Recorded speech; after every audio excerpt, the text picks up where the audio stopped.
hari uwakangutse yisanga hano, bamukubise ari ku kirwa akangutse yisanga hano, ijosi ryanjye sindi kuri nyeganyeza, biraza kumera sawa, hari uri kumuvura, ni wa mukobwa wacu Chase.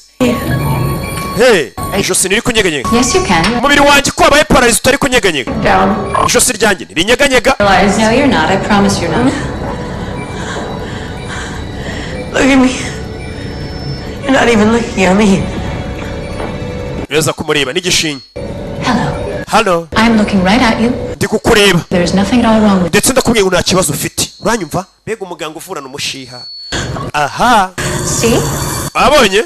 Mukubita ikintu cy'igishinge. Katorori. Bamutera igishinge. If you're paralyzed, there's no way you could feel that. Iyo uza kuri paralyze rero ntabwo wari kumva icyo gishinge ko nyikujombye. Nze ngo nta kibazo ufite. None sibi ni ibiki? Ko bwano yisanze ni hehe? Ndikumva wagira ngo mitsi yanjye mushizemo urubura. Just some antibiotics. Ngo teye antibiotique we wisara.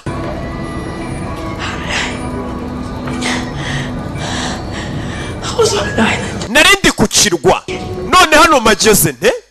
Bamukubise umugera ari ku kirwa. Hano ahageze ate? Nicyo kibazo ari kwibaza. Ibi ni ibiki Banyarwanda? Buretse